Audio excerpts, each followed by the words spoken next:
está vivendo regimes, quando a gente está vivendo regimes mais assim de exceção, mais autoritários, é incrível como esse determinismo biológico ele volta, sabe? Ele volta forte, né? Então, antes de começar essa aula, eu queria lembrar uma frase que eu acho muito importante do grande naturalista inglês, eu falo muito dele, do Charles Darwin, né? O Charles Darwin, em nome de quem inventaram o determinismo biológico, ele era contra o determinismo. Um paradoxo, né? É uma coisa assim estranha. E o Darwin diz o seguinte, eu vou abrir aspas para ele falava assim: se a miséria de nossos pobres não é causada pelas leis da natureza, mas por nossas instituições, grande é a nossa culpa. Então veja que o próprio Darwin, ele era antidarwinista social. Ele era contra o uso incorreto, errôneo que se fez da teoria dele. Tá? Então, Márcio, por gentileza, pode passar. Isso é apenas uma frase que a gente tentou fazer, uma síntese um pouco que a gente queria mostrar, que é o seguinte: a percepção da raça humana, da raça de alguém, ela reside no olho, no fundo de quem a observa. Ela trata-se de uma construção imaginária, tá? De uma metáfora identitária que aponta para uma dupla face do pertencimento. Pode perceber que quando a gente pertence a um grupo, o ser humano é um bicho gozado. Porque quando ele pertence a um grupo, a um certo campo, é interessante, porque ele pertence, mas ele repudia também com a mesma força os outros grupos. Isso parece que vem no nosso passado, né? No nosso passado evolutivo. Então, quando a gente pensa, por exemplo, em cores políticas, você fala assim, aquele cara é vermelho, aquele cara é preto, é branco. A gente normalmente associa isso imediatamente com metáforas. A gente sabe que isso não é literal. Se eu chamo alguém de vermelho, eu estou chamando metaforicamente, né? Mas isso não acontece quando nós usamos o conceito de raças humanas baseado na cor da pele. Quando a gente chama uma pessoa de branco, de negro, de amarelo, de vermelho, né? Como se existisse pessoa amarela, por exemplo. Então, a gente naturalizou essa distinção humana como se ela fosse de fato real. Trata-se, nesse caso, apenas e simplesmente de um preconceito social, tá? Um preconceito que foi internalizado em nós pela raciologia. A raciologia, no fundo, nada mais é do que a ideologia do racismo. A ideologia do racismo, que é de fato o quê? Uma ideologia que se apropriou de teorias científicas, que na verdade criou pseudos fatos científicos para tentar, no fundo, vender a sua ilusão ideológica. Então é isso que a gente vai tentar conversar um pouquinho. Pode passar, Márcio, por favor. A gente tem, por exemplo, no caso brasileiro, a gente tem um processo de imigração, vocês devem conhecer, né? Pós-abolição da escravatura. Você sabe que o Brasil tem uma chaga no seu passado, né? Na sua história. O Brasil é o país contemporâneo que viveu o maior período de escravidão, mais de 300 anos de escravidão negra no Brasil. Isso é uma vergonha para o nosso país, né? Então, após a abolição, se é que ela ocorreu, da escravatura brasileira, que ocorreu aí no final do século XIX, as elites brasileiras, incrivelmente influenciadas por teorias eugenistas, a gente viu com vocês um pouco das teorias eugenistas europeias na aula passada, teorias estas que consideravam a raça negra como a mais primitiva dentro das raças humanas, né? Essas elites lançaram um projeto que propunha literalmente o embranquecimento gradativo da população brasileira. Tá? Eles entendiam que o país precisaria se livrar da escória racial, que eles chamavam, que eram os negros, os mulatos, e passar a branquear o país. Por quê? Porque eles entendiam de que a raça branca significava o quê? O apogeu, na verdade, né? Da evolução humana em detrimento das outras raças que eram inferiores. Literalmente era isso. Uma visão da evolução humana totalmente deturpada. Então, para isso, foram implantadas realmente políticas para incentivar essa imigração ao país, de uma mão de obra de origem preferencialmente caucasiana, branca, uma vez que a raça branca caucasiana era considerada pelos eugenistas como a raça humana mais evoluída, né? Essa política ela visava, nos moldes eugenistas, produzir uma palavra horrível, mas uma verdadeira higienização racial e social no Brasil. Então, sobre isso, eu quero ler rapidamente um trecho de um livro que é muito bom para quem gosta do assunto, um livro que chama-se A Negociação da Identidade Brasileira, um livro de um autor norte-americano chamado Jeffrey Lesser, tá? Num capítulo específico que chama-se O Hífen Oculto, em que o Lesser trata da questão identitária do Brasil, e ele fala o seguinte, ó, abrindo aspas para ele, tá? As areias movediças da nacionalidade e da etnicidade revelaram-se frequentemente nas discussões sobre a conveniência de se receber determinados grupos de imigrantes. Boa parte da linguagem provinha da eugenia lamarckiana, que teorizava que as características e, portanto, a cultura eram adquiridas por intermédio dos ambientes humanos e climáticos locais. A proposição eugênica de que uma única raça nacional era biologicamente possível fornecia um arcabouço ideológico conveniente para o apoio dado pelas elites nacionais e imigrantes às políticas que visavam promover o ingresso de imigrantes desejáveis que viriam a embranquecer o país. As políticas influenciadas pela eugenia, a princípio, favoreceram a entrada de trabalhadores alemães, portugueses, espanhóis e italianos como braços para a lavoura. Tá? No entanto, o medo do ativismo social e trabalhista e preocupações quanto a se os imigrantes da Europa Oriental poderiam ser assimilados, tá? Incentivaram o exame da possibilidade de se receber grupos não europeus. Veja só que patifaria. Quer dizer, dentro desse chamado projeto de embranquecimento, como que a ideologia vai se amoldando, né, as questões. Esses trabalhadores brancos, eles eram trabalhadores articulados politicamente em sindicatos e tal. A partir do momento que eles começaram a se organizar, a própria ideologia ela começa a colocar argumentos para que se entrasse outros tipos de brancos ou outros tipos de mestiços estrangeiros mesmo, porque esses trabalhadores começaram a se articular politicamente. Então, como que a ideologia ela vai moldando a pseudociência de acordo com seus interesses, né? Isso é um fato histórico que ocorreu no Brasil há pouquíssimo tempo, século XX. Tá? Pode passar, por favor? Por favor, Márcio. Então, vamos comentar agora um pouquinho sobre a etiologia do termo raça. Tá?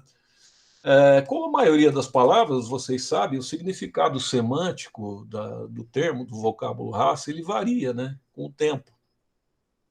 O vocábulo raça ele vem da língua italiana rasa, que por sua vez vem do latim ratio, que significa sorte, categoria e espécie. No latim medieval, raça significava um grupo de pessoas que tinham ancestrais em comum, tá? Em 1864, na França, a palavra raça adquiriu seu sentido moderno, ou seja, de grupos humanos que apresentavam características físicas comuns. É um traço físico, né, fenotípico, que marca características das pessoas. Aí que começa a ferrar a coisa. Entre os séculos XVI e XVII, na França, o termo raça serviu, aí começa a ficar mais complicado. O termo raça serviu para a diferenciação dos representantes da nobreza, das pessoas e das pessoas que eram plebeus, que eram um povão. Então surge a noção de sangue puro, que seria da nobreza, e do sangue impuro da plebe. Veja que esse conceito de pureza racial ele foi, na verdade, importado da botânica e da zoologia, foi importado da biologia, das ciências naturais, tá? Como uma forma pseudocientífica para legitimar as relações de dominação e sujeição entre as classes sociais da época. Era uma forma de naturalizar o preconceito, de legitimar as relações de dominação, utilizando exemplos, tá, pseudocientíficos. Pode passar, por favor, Márcio. Então, assim, o que acontece? principalmente durante o século XV, no período das grandes navegações marítimas, né? Os europeus passaram a ter contato com novas civilizações, com pessoas exóticas, diferentes culturalmente a eles, né? Tipo ameríndios, negros, inuites, melanésios, malaios, etc. Então surgiu uma série de dúvidas filosóficas na Europa, verdadeiras, que surgiram mesmo, do tipo assim: essas pessoas, entre aspas, elas eram bestas, elas pertenciam a outras espécies, elas eram sub-humanas. O debate chegou a esse ponto.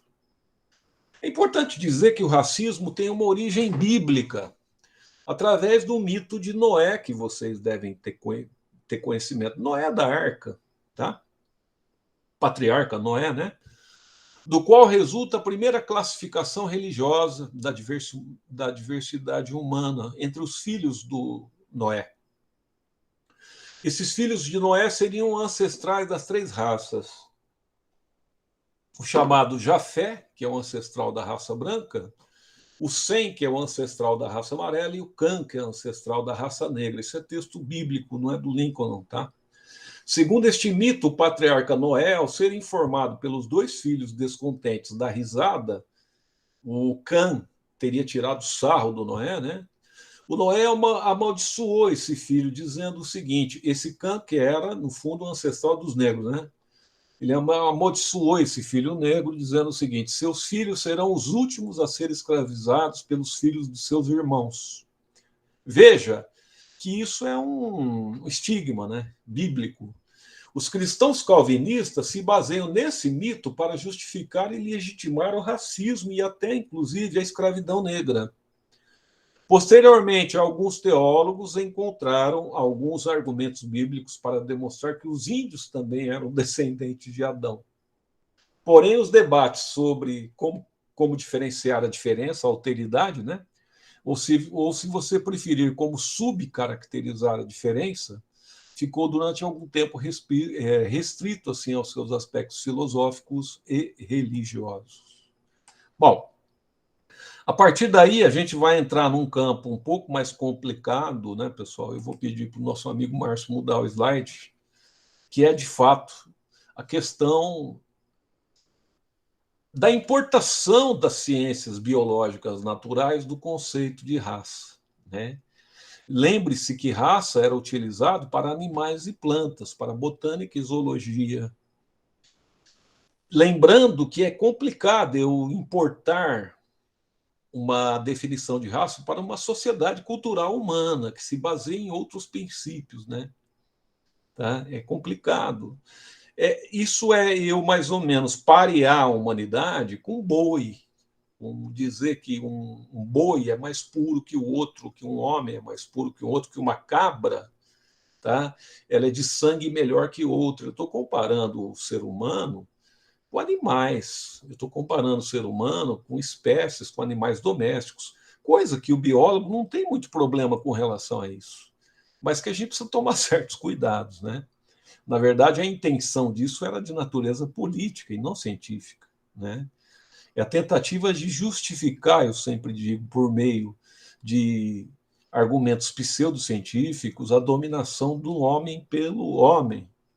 O homem, como diria o poeta, é o lobo do próprio homem, né? Então, sempre a tentativa de eu legitimar relações de poder, na verdade. Então, assim, com o objetivo de identificar essas civilizações que a gente estava falando lá no slide lá atrás, de selvagens, né, que foram recém-descobertos, como pertencente a raças diferentes da raça branca de origem europeia. No século XVIII, os filósofos iluministas, em busca de explicações baseadas numa suposta razão, né, apresentaram o conceito de raça humana, como eu estava dizendo para vocês, da mesma forma como ela já existia nas ciências naturais, para identificar raças zoológicas e botânicas. Esse conceito, vamos dizer assim, taxonômico de classificação, ele surgiu no século XVIII com um cientista importantíssimo chamado Carl von Linné. Ele que inventou essa ciência taxonômica, o Linneu, né, conhecido como Linneu.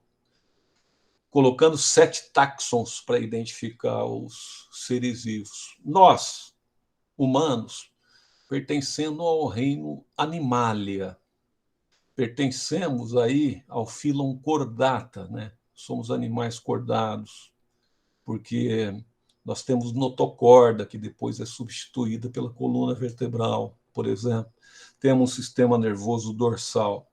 Pertencemos à classe mamália, porque as fêmeas dão de mamar aos seus bebês, porque temos anexos, como anexos epidérmicos, pelos, porque temos o músculo diafragma separando o tórax do abdômen, entre outros caracteres, né? Pertencemos à ordem dos primates ou primatas, porque temos uma mão com 5 dedos e um polegar oponente. Pertencemos à família dos animais hominídeos, ao gênero Homo dos homens, que não era só os sapiens, houveram outros homens por aqui, e a espécie dos Homo sapiens. Quem dera se fôssemos homens sábios, né? Como diz a nossa espécie. Importamos isso lá da biologia, importamos isso das ciências naturais, importamos isso da taxonomia zoológica para a espécie humana.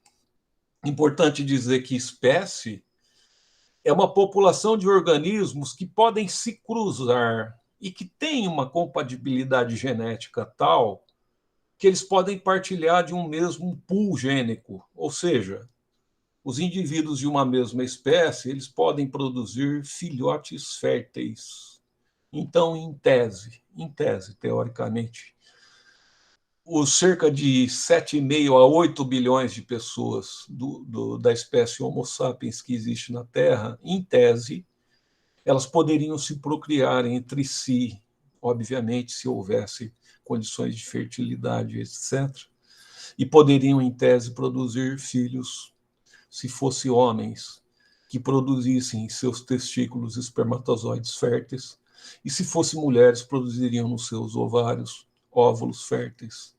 E se esses gametas eventualmente se encontrassem no processo reprodutivo, produziriam fetos férteis. Esse é o conceito de espécie. Mas queriam se chegar a raças, né? Queriam se chegar a raças, subespécie ou raça. Veja bem, o conceito de subespécie ou raça são variações morfológicas de uma espécie que ocorrem principalmente em função de diferentes distribuições geográficas. Eu vou dar um exemplo bem fácil de entender. Cachorro, tá? Canes familiares, que é a espécie. Dentro de canes familiares existem dezenas de raças. Você tem do Chihuahua por exemplo, ao cão pastor, tá?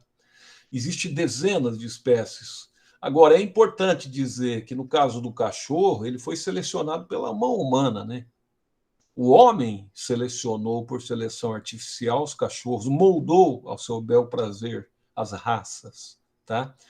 Por seleção natural, uma raça não se forma em tão pouco tempo, como é o caso dos cachorros. O ancestral do cachorro era o lobo selvagem, mas quem moldou a evolução do cachorro foi o próprio homem, né? O que acontece?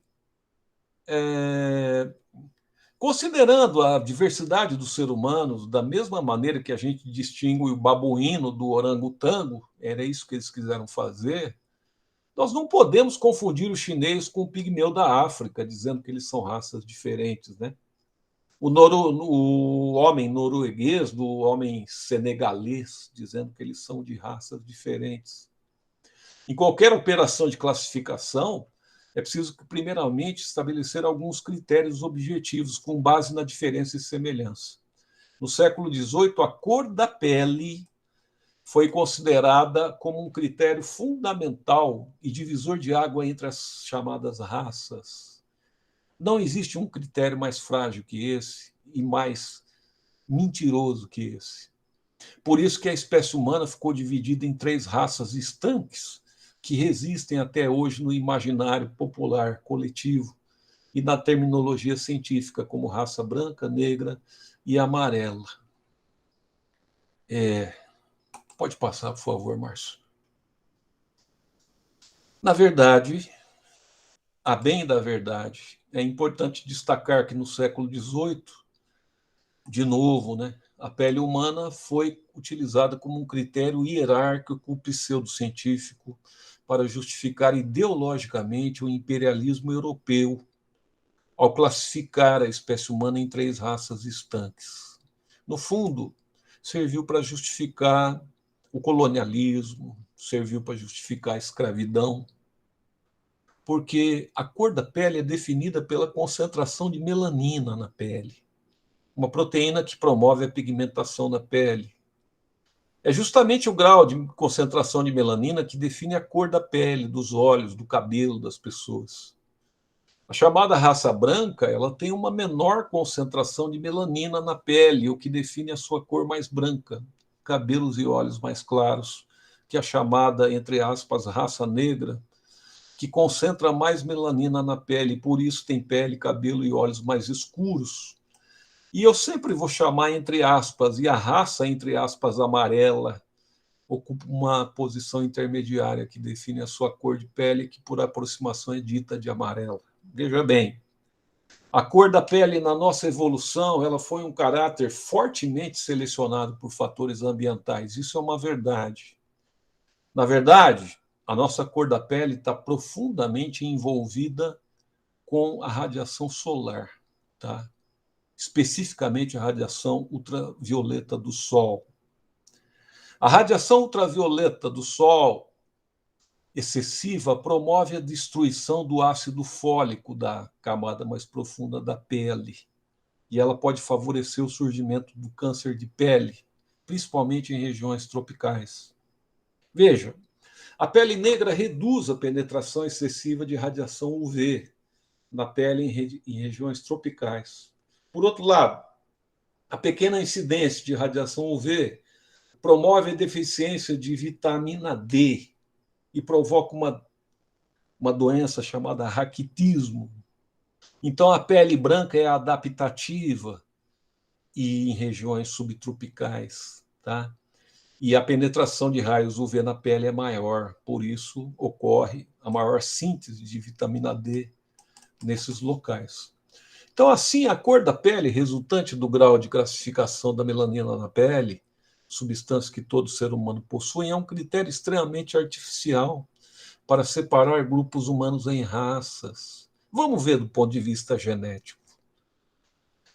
Vocês sabem que no genoma humano foi determinado que nós temos, até hoje, né, nós temos aí 30 mil pares de genes. Para determinar a cor da pele são apenas quatro genes.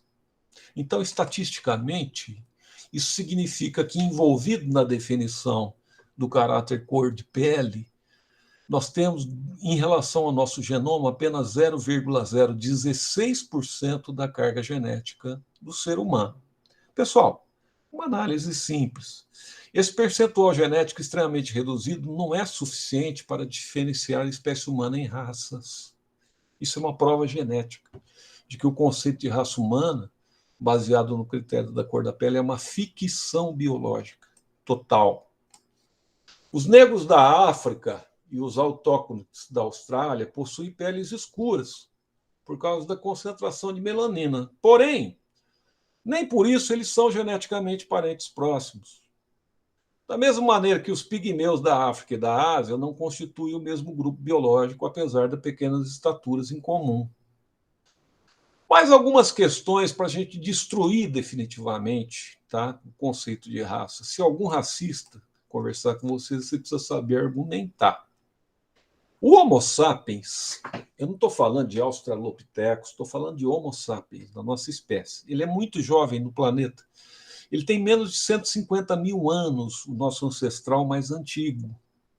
E com pouquíssima possibilidade de isolamento geográfico e reprodutivo, uma vez que o homem é uma espécie, tá, cosmopolita.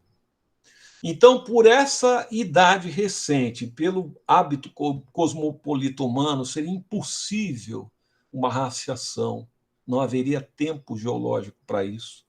Muito menos haveria, devido ao hábito humano, tá, essa possibilidade de isolamento reprodutivo. Terceiro argumento, raças, elas partilham todas as variantes genéticas presentes no genoma humano. Isso significa o seguinte, eu não consigo, se eu pegar uma pessoa de pele escura, uma pessoa de pele branca, uma pessoa de pele amarela, uma pessoa de pele vermelha, eu não consigo diferenciar no genoma essas pessoas, percebe? Então, a variação genômica, inclusive, é maior nas esferas interraciais do que nas esferas intrarraciais. Gente, só nos resta uma conclusão. O conceito clássico de raças humanas homogêneas é uma ficção do ponto de vista biológico. Não existe. É um dado pseudocientífico totalmente que foi usado, repito, com propósitos muito mais ideológicos do que científicos. Vou passar, por favor, Márcio. Bem, estamos tentando resumir aqui. Infelizmente, né, essas tentativas aí de diferenciação entre os seres humanos, que são influenciadas aí mais por fatores ideológicos do que científicos, que a gente está falando, elas desembocaram numa operação de hierarquização que construiu esse caminho do chamado racismo ou racialismo. Então, no século XIX, acrescentou-se ao critério de cor da pele outros critérios morfológicos pseudocientíficos para diferenciar as pessoas em raças, como a forma do nariz, dos lábios, do queixo, do formato do crânio, o ângulo facial, etc., para aperfeiçoar a classificação. O crânio alongado, dito dolicocéfalo, por exemplo, era tido como característica dos brancos nórdicos, enquanto que o crânio arredondado, braquicéfalo, era considerado como característica física de negros e amarelos. Gente, vamos tentar entrar agora na cabeça de um racista. O racismo é uma ideologia essencialista. O que os racistas pensam e postulam? Eles pensam em dividir a humanidade em grandes grupos, chamados de raças contrastadas. Tá? Para eles, essas raças têm características físicas, uma coisa que é importante, hereditárias comuns. Para ele, um pai e a mãe de uma raça dará origem a um filho de uma raça, também da mesma raça, ou um neto da mesma raça, e assim por diante. É hereditário, tá? É inato para eles. Sendo essa característica hereditária suporte de característica psicológica, moral, intelectual e estética. Tá? Então, visto desse ponto de vista, o racismo é uma crença na existência de raças naturalmente hierarquizadas, tá? Pela relação entre o físico e o moral. Isso que é o mais interessante. Eles acham que a raça define o comportamento moral das pessoas. O físico e o intelectual, eles acham que existe uma relação entre inteligência e raça. E sempre é assim. A maior inteligência sempre privilegia o homem branco rico. E sempre a menor inteligência privilegia a mulher negra pobre, invariavelmente, do ponto de vista dos racistas. Né? O físico e o cultural, eles acham que tem relação. Então, o racista cria a raça no sentido sociológico, ou seja, a raça no imaginário do racista não é exclusivamente um grupo definido por traços físicos, tá? A raça na cabeça desses racistas é um grupo social com traços culturais, linguísticos, religiosos, que ele considera naturalmente inferiores ao grupo ao qual ele pertence. De outro modo, o racismo é essa tendência que consiste em considerar que as características intelectuais e morais de um dado grupo são consequências diretas de suas características físicas ou biológicas. Então, assim, eu acho que é importante a gente ver. Eu só quero terminar, eu não vou me estender muito, essa aula é muito longa. Eu só acho que é importante dizer que a ciência, como qualquer outra construção humana, como qualquer outra construção de conhecimento, ela não pode ser mistificada, entende? A ciência construiu grandes progressos humanos, grandes mudanças de paradigma na história da humanidade, não há dúvida. Tá? A ciência é responsável por grande parte do progresso humano. A ciência trouxe luz para a história do conhecimento humano. Né? A ciência aumentou a expectativa de vida do ser humano. A ciência trouxe luzes para a gente olhar para o universo e ver a nossa verdadeira posição planetária em relação aos outros galáxias. A ciência nos trouxe luz para ver a nossa verdadeira posição enquanto espécie no nosso planeta. A ciência trouxe luz para a gente entender sobre essas questões de como lidar com a vacina, com a saúde. A ciência é uma coisa maravilhosa. Mas nós não podemos nos esquecer que a ciência é um produto do ser humano, que ela é influenciada também pela cultura, pela sociedade, tá? Que ela é fruto de um caldo social e que todos os cientistas, eles são, na verdade, pessoas como nós, que são produzidas e que têm um sistema de crenças. E não sejamos ingênuos aqui em imaginar que muito boa parte da ciência é resultado desses sistemas de crenças sociais. Só que a ciência é tão maravilhosa e ela é uma ferramenta tão poderosa que ela eventualmente consegue quebrar, inclusive, esse sistema de crenças sociais. Quando a ciência, de fato, é revolucionária, ela consegue, inclusive, ir tão longe que ela quebra esses próprios sistemas sociais. Por isso que existe, na verdade, uma concepção de que a ciência vive da quebra de paradigmas, né? A ciência avança. Existem certos ciclos científicos em que um modelo ele é superado sempre, entra em crise uma certa teoria, essa teoria é superada pelos avanços científicos, pelos avanços do conhecimento, e de repente começa a se criar outros paradigmas e outros processos, né? Em função de que o conhecimento nunca é algo pronto e acabado, no caso do conhecimento científico. Quem nos tenta, de fato, quem nos tenta dar algo como algo pronto e acabado é a ideologia, né? Que, disfarçada de argumentos científicos, quer, na verdade, nos impor as suas verdades, né? As suas verdades, que, antes de mais nada, pode ser o que for, menos argumentos científicos. Tá?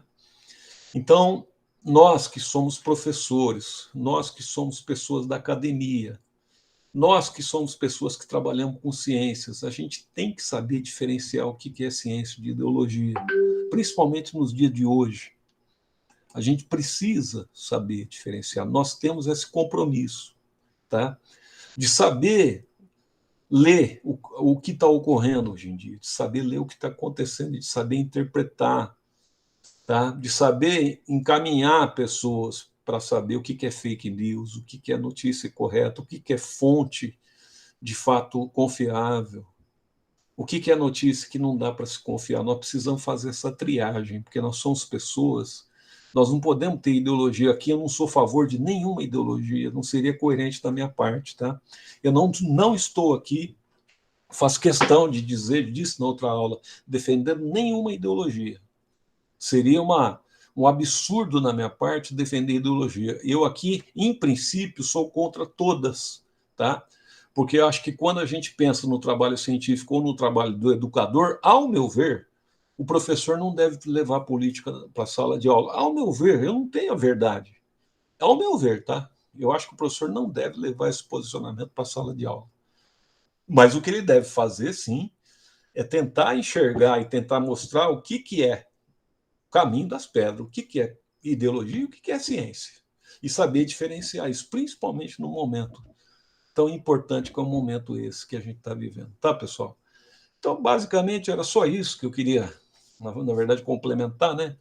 Em relação à aula passada. E fico aí aberto para, assim, opiniões, colocações, discordâncias. Se vocês discordaram da minha fala, eu gostaria muito de ouvir, porque é muito bom a gente também ser contrastado por outras opiniões. Se vocês quiserem complementar, comentar alguma coisa, eu estou aberto aí.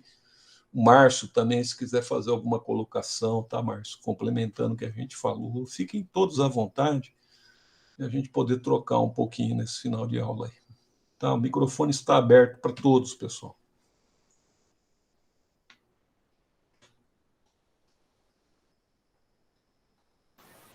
Muito bom, professor Lino, parabéns. Não, acho que a questão importante, acho que é uma questão super importante para ser discutida em momentos como estes, né, que estamos passando. E, assim, como foi dito, eu penso que esse é o pensamento, né? Nós, como professores, temos o dever moral de evitar ou de lutar contra a propagação de fake news de todos os pontos de vista. Acho que nós não devemos ser isentos. Então, se estamos num grupo da família, escutamos alguma frase, alguma piada, alguma coisa, por exemplo, preconceituosa, na minha opinião, é o nosso dever como educadores e educadoras, não permitir que isto ocorra diante da gente, né? Então, acho que são pequenas atitudes que fazem toda a diferença, principalmente diante das crianças, diante dos juvenis, diante dos mais novos que estão formando e que estão aprendendo com os adultos, coisas importantes como essa do preconceito racial. Acho que esse é o nosso dever. Então, quantas vezes estamos ali no Natal, na festa do final do ano, na festa do Ano Novo, em um aniversário, num jogo de futebol, em um estádio, algo do tipo, e escutamos ou presenciamos um ato racista e nos isentamos. Talvez para poder evitar algum problema, talvez porque não queremos mostrar nossa opinião. E eu penso o seguinte, existe uma diferença muito grande entre opinião e crime. Isso tem que ficar claro. Entendeu? Então, nós não podemos permitir atitudes criminosas sob a desculpa de opinião, que é o que a gente tem vivido muito. Não, essa é minha opinião. Não, você não está tendo uma opinião, você está cometendo um crime. Isso tem que ficar claro. E nós, como agentes transformadores da sociedade, como agentes da educação, não podemos permitir que pessoas cometam crimes na nossa frente e deixe isso para lá, porque não é da nossa alçada. É isso que eu gostaria de falar. Temos uma responsabilidade muito além da sala de aula e muito além do ponto de vista profissional.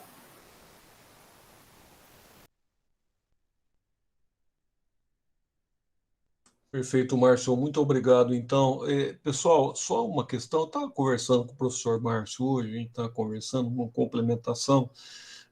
Vocês sabem que a semana que vem vai ser uma semana de recesso, né, para a gente. E a outra semana, o professor Márcio que me alertou, inclusive, vai ser a semana de. O que vai ser mesmo, Márcio? Perdão. Ciência e tecnologia. Exatamente, vai ser de ciência e tecnologia, né? Então, na verdade, nós vamos retornar apenas na semana do dia 25, né, Márcio? Aqui, ó.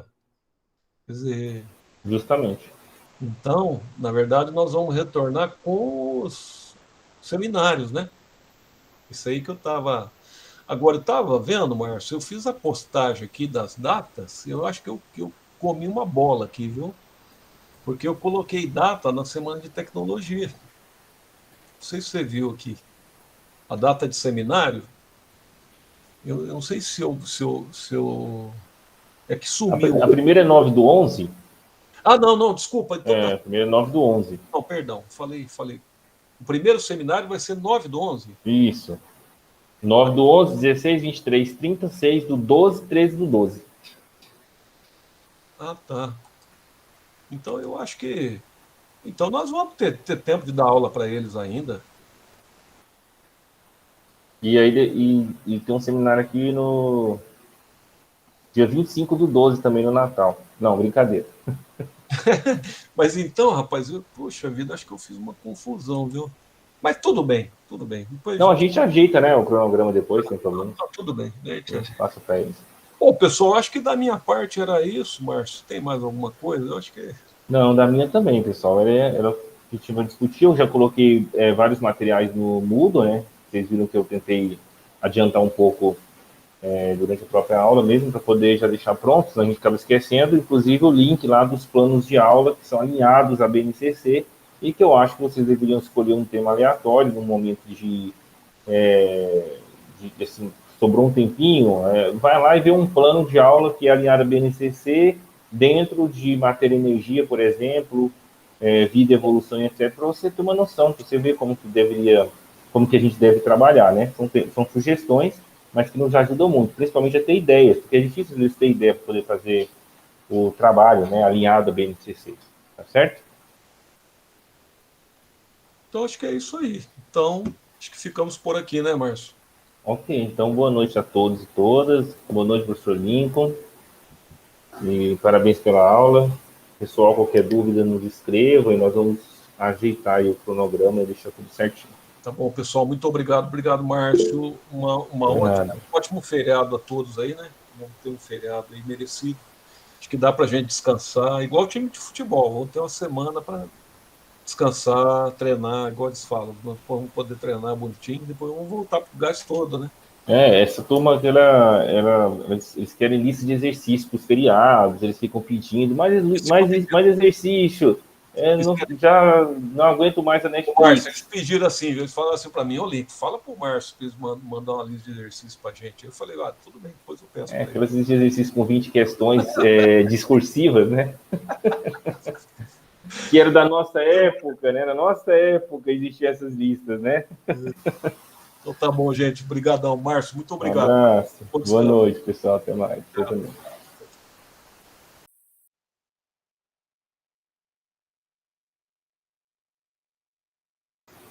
Até mais, Diego. Tchau, tchau.